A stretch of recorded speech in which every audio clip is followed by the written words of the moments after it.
Dale, dale.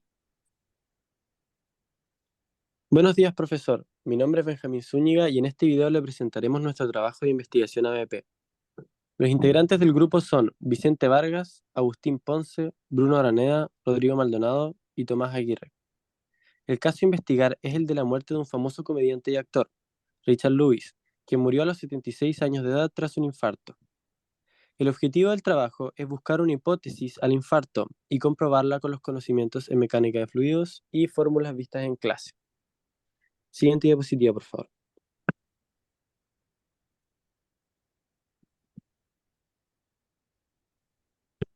Bueno, aquí le podemos presentar el índice de nuestra investigación, de nuestro trabajo.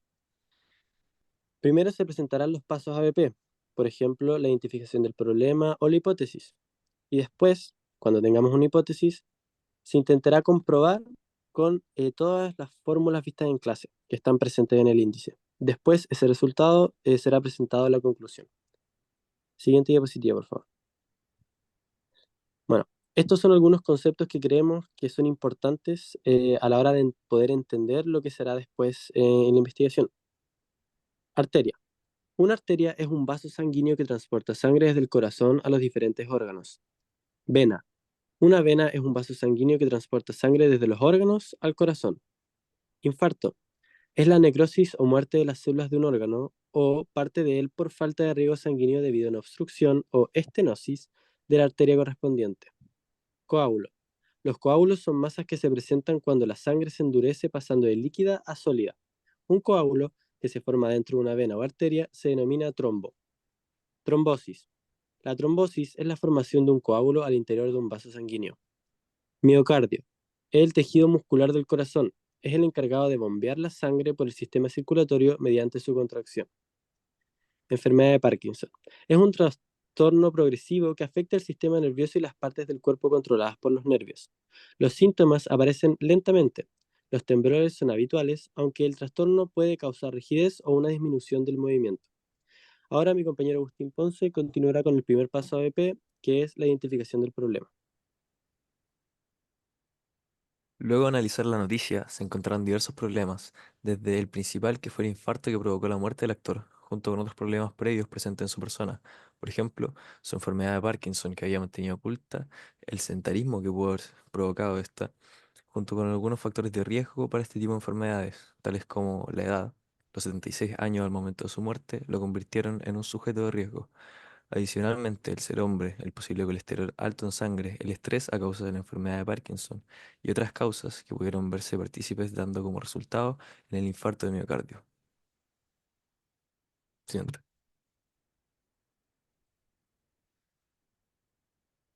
La aterosclerosis es la acumulación de grasas, colesterol y otras sustancias dentro de las arterias y en sus paredes. Esto, combinado con la formación de un coágulo de sangre o trombosis, causaría el taponamiento del flujo sanguíneo en las arterias coronarias, lo que habría provocado el infarto de miocardio. Bueno, nuestros objetivos de aprendizaje vendrían siendo determinar qué es un infarto, qué lo provoca, los factores de riesgo y el tamaño de un coágulo que lo pueda provocar. ¿Por qué elegimos la arteria coronaria derecha para realizar nuestros cálculos? Esta es la arteria más comúnmente afectada por un infarto. También es la más grande y la que suministra sangre la mayor parte del lado derecho del corazón. La arteria coronaria derecha es responsable aproximadamente de un 50% de los infartos. Ahora mi compañero Bruno Araneda explicará el cálculo de velocidad de la arteria coronaria derecha. Bueno, para el cálculo de la velocidad de la arteria coronaria derecha, necesitamos primero que nada obtener un diámetro. El diámetro varía entre los 2 y los 4 milímetros, en promedio. En este caso, utilizaremos un diámetro de 4 milímetros, junto con otro factor importante que sería el flujo sanguíneo, que en este caso es de 200 ml por una hora. ¿Para qué nos serviría este flujo? Nos serviría para poder calcular la velocidad. También tomaremos en cuenta que pi va a tener un valor de 3,14. Como se puede observar en la imagen, en este punto de la arteria es donde fluctúa de manera normal los glóbulos rojos y los demás materiales de la sangre. En la siguiente diapositiva obtenemos los cálculos realizados. Primero que nada, el cálculo del área. Si tenemos un diámetro de 4 milímetros, quiere decir que tenemos un radio de 2. Y esto pasado a metros sería 0,002. si aplicamos el cálculo del área como pi por r al cuadrado, nos da un área de 1.256 elevado a la menos 5 metros cuadrados. El siguiente paso sería calcular el flujo. El flujo es la cantidad de líquido que bombea. En este caso sería en las medidas de litros partido por tiempo, donde los litros serían 0.2, que pasado a metro cúbico serían 0.2 por 10 elevado a menos 3. Y una hora equivale, perdón, y un minuto equivale a 60 segundos. Bueno, para el cálculo del caudal, que sería el flujo, se utiliza la siguiente ecuación.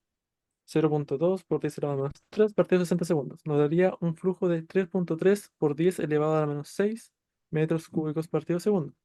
Y la siguiente diapositiva, donde tenemos ya el área y el caudal, el anterior, podemos determinar la velocidad si utilizamos el área partido por el caudal. Como ya calculamos anteriormente estos dos valores, nos daría una velocidad de 0.256 metros partido segundos. En la siguiente diapositiva, vamos a realizar el mismo procedimiento, pero en este caso con el punto estrecho de la arteria, que como se ve en la imagen, se encuentra estrecho debido a una capa de colesterol y obtiene un valor de 1.2 milímetros, lo que equivale al 30% del valor original de la arteria, que sería un 70% más estrecho. Bueno, en este caso, como dije anteriormente, el diámetro pasaría a ser 1.2 milímetros, el flujo se mantendría igual y el valor de pi se conserva. En la siguiente diapositiva, realizaremos los cálculos que previamente se mencionaron. En este caso, lo único que cambiaría sería el cálculo del área, donde al cambiar el radio, cambia el valor del área, quedando en 1.1304 elevado a la menos 6 metros cuadrados. Y si dividimos este área por el flujo anteriormente dicho, nos daría una velocidad en el punto estrecho de 2.948 metros partido segundo.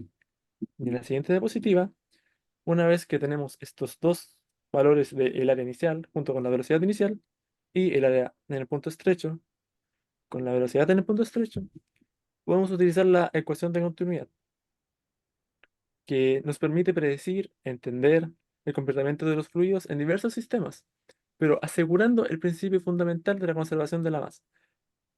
En este caso, como ya tenemos los valores, no tendríamos que reemplazar nada, simplemente comprobamos que se encuentran los mismos valores en el punto inicial y en el punto final, que en este caso sería el punto estrecho. Y como se puede comprobar en el resultado, o sea, en el desarrollo, nos dio el mismo valor en ambos puntos. La siguiente diapositiva, pasaremos con la ecuación de Bernoulli.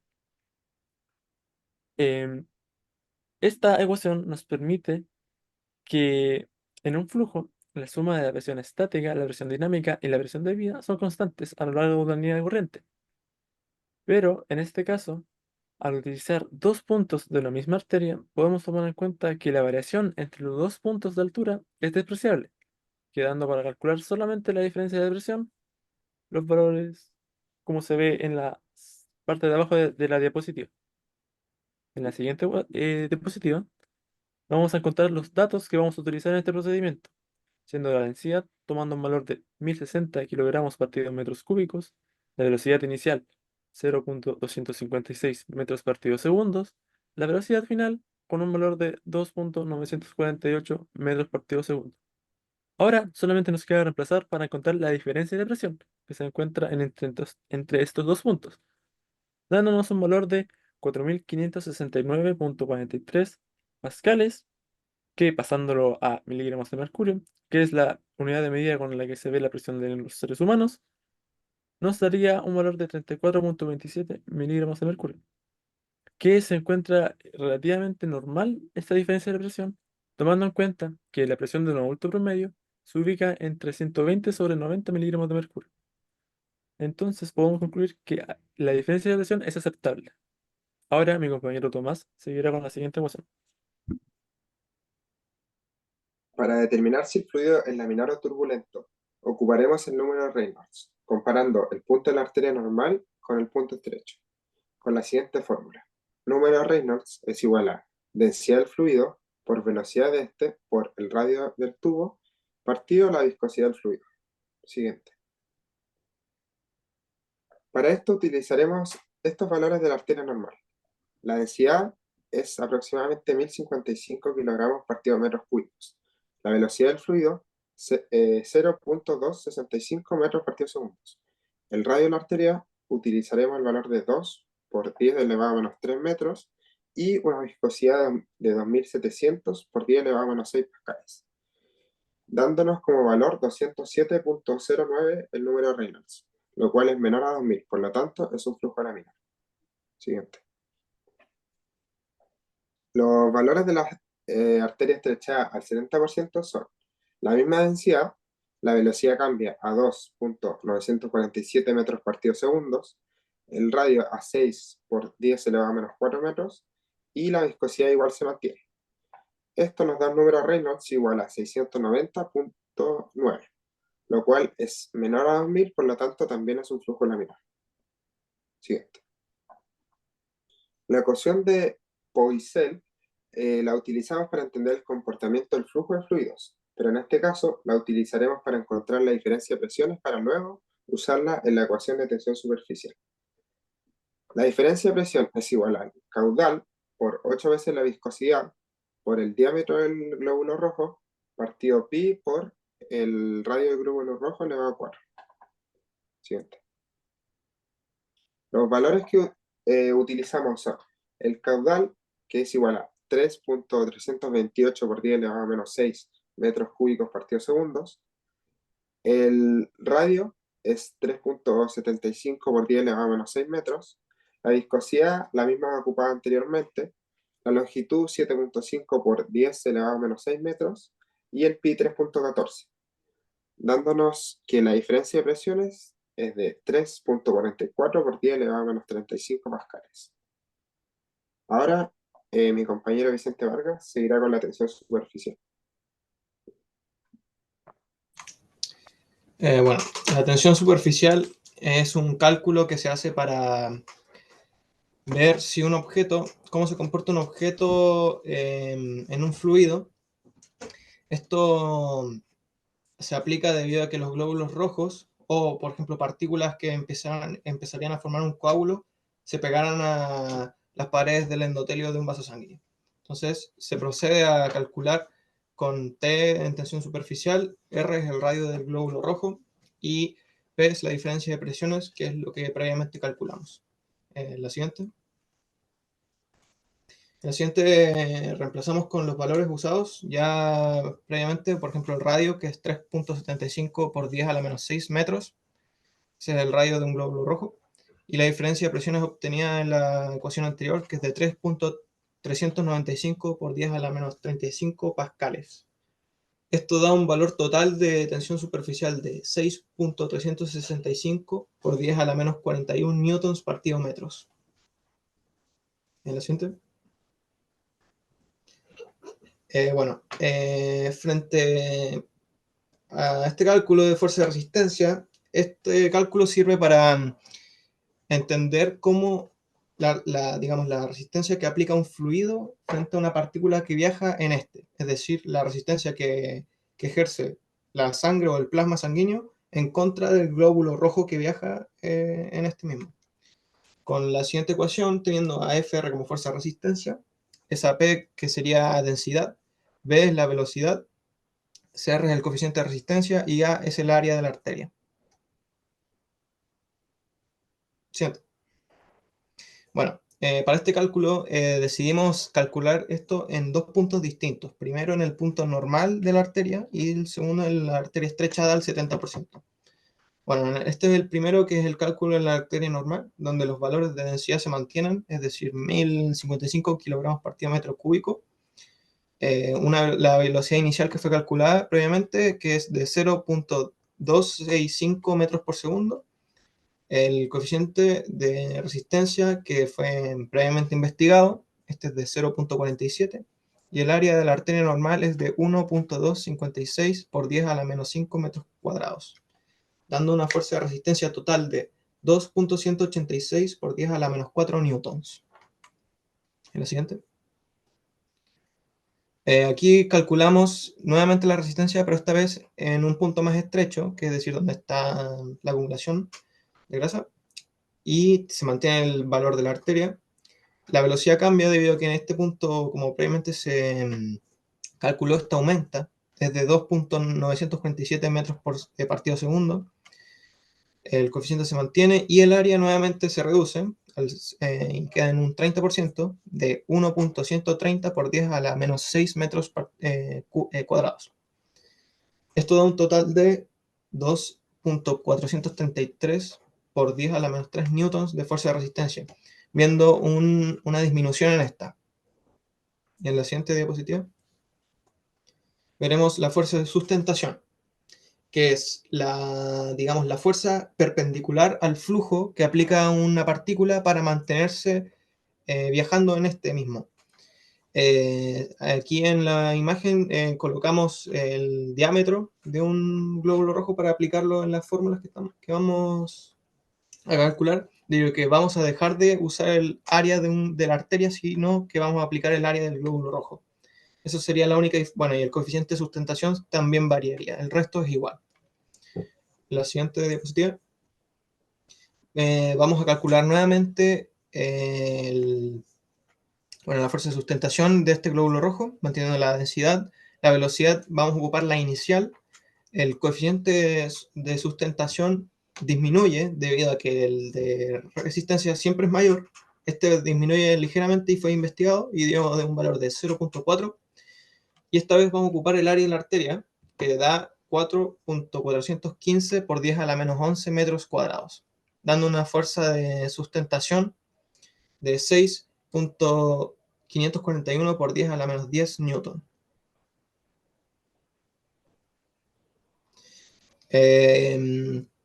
Obviamente, como nos dimos cuenta antes, la fuerza de resistencia varía en el punto estrecho, por lo tanto también se va a hacer un cálculo de la sustentación en este punto, variando la velocidad. En este caso, la velocidad va a ser de 2.947 metros partido segundo, y esto cambiará en una fuerza de sustentación de 8.090 por 10 a la menos 8 newton.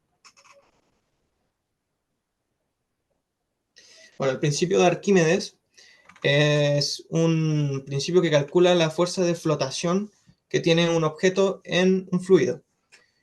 Como se ve, Fb es la fuerza de empuje, también conocida como fuerza de flotación. P es la densidad del fluido que vamos a mantener. B es el volumen del cuerpo sumergido, que en este caso va a ser un glóbulo rojo en este fluido. Y G es la aceleración de gravedad, que es la aceleración constante, que es de 9.8. En la siguiente diapositiva hacemos el cálculo. Manteniendo la densidad,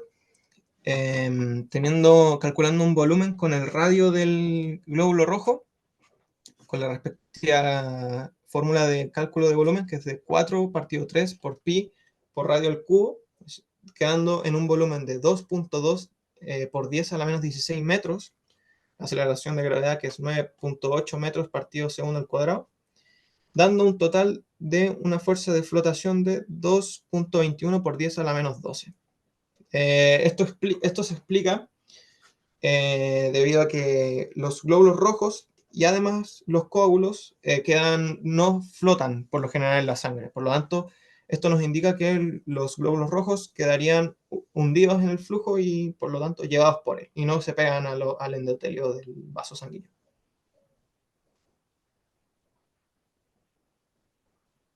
Bueno, como conclusión, un infarto de miocardio es una emergencia médica causada por la obstrucción del flujo sanguíneo al corazón, generalmente debido a la acumulación de placa en las arterias o la aparición de una trombosis. Esta obstrucción impide que el músculo cardíaco reciba suficiente oxígeno y nutrientes, lo que puede resultar en daño o incluso la muerte del tejido cardíaco. En base a la investigación realizada, se concluye que el estrechamiento del 70% en la arteria coronaria derecha, causada por la acumulación de placa, incrementó significativamente la presión arterial y creó las condiciones propicias para un infarto de miocardio. Este caso específico ilustra cómo la aterosclerosis puede llevar a una obstrucción crítica del flujo sanguíneo al corazón. Además, se identificaron diversos factores que contribuyen a esta condición, incluyendo estilos de vida poco saludables, condiciones médicas preexistentes y factores genéticos. Estos hallazgos subrayan la importancia de la prevención, que incluye adoptar hábitos de vida saludable, controlar las condiciones médicas existentes y realizar monitorizaciones regulares de la salud cardiovascular.